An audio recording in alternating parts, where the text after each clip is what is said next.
İsyan, isyan.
Adamlar geldi, ateş etti ortalıkta.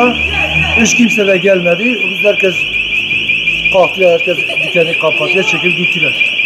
Hani meraklı olan varsa gelsin oraya çeksin, göstersin insanlara.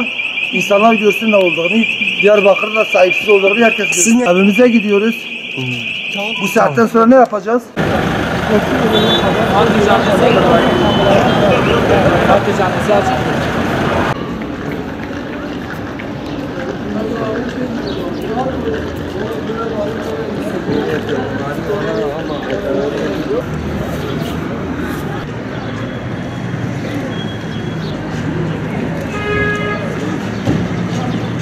Kolay gelsin usta.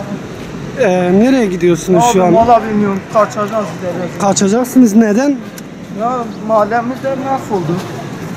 Hep sabah, akşam. Ne oldu, bize biraz anlatır Akşam mısınız? 11'den beri de silah sesleri duyuyoruz zaten. Arka sokakta patlama sesi yok. He. Yani bırakın onlara gidelim. Nereye gidiyor? Bilmiyor ki nereye gidiyor. Yerimiz de yok. Ne oldu, bize anlatın. Yapamazsın. Bize anlatın. Çuvalımız yatmadı. Ben ne yapayım? Ben yapamam. Ne oldu dayı, sen bize anlat. Bizi bir evde çıkın. İsim neydi dayı? Bir de çıkın.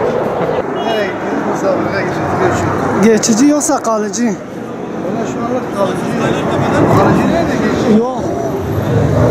Geçici her şey. Nereye çıkıyorsunuz? Gidiyoruz. Neden? Buradan gidiyoruz. Neden? Olaylar Olaylar ne? Tamam.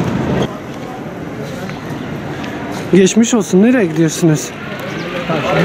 Abi çekme, çekme.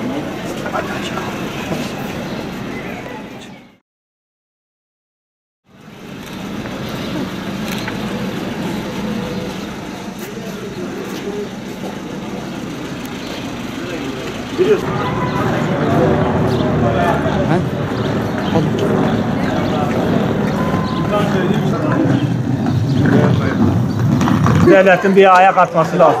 Bu nedir ya? Bu insanlık mıdır?